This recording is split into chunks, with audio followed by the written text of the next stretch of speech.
Raut bahagia menyelimuti wajah para pejuang aparatur sipil negara, ASN, guru. Mereka, ASN P3K Formasi Guru Pemerintah Kota Makassar yang baru saja resmi berstatus pegawai.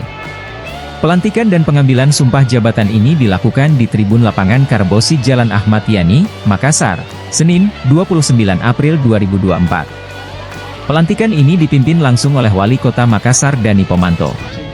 Sebanyak 1.852 ASN P3K guru yang dilantik, mereka berasal dari beragam kalangan usia.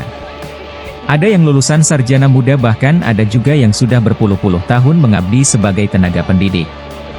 Beberapa pendamping, orang tua, suami atau istri dari para P3 tersebut turut menyaksikan momen sakral ini.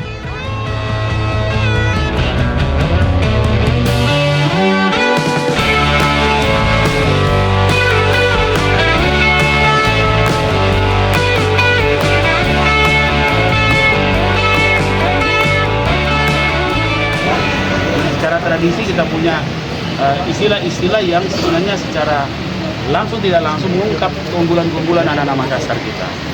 Nah, sehingga saya berharap mereka akan mempoles anak-anak kita menjadi anak-anak yang unggul hari ini dan masa depan. Tugas penting mereka, Pak Wali, sebagai tenaga pendidik. Ya, membawa nilai, jadi jangan menganggap cuma mengajar, mendidik. Karena mendidik itu menanam. Beda kalau mengajar hanya menyampaikan ajaran.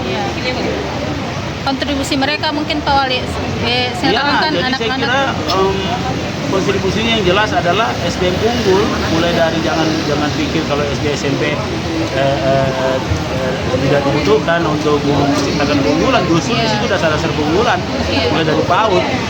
Kasus bullying, kekerasan kan di sekolah paling banyak Pak Wali. Termasuk itu anak-anak yang tadinya energinya tidak tersalurkan di sekolah, itu akan cenderung seperti anak-anak yang dekat dengan kekerasan.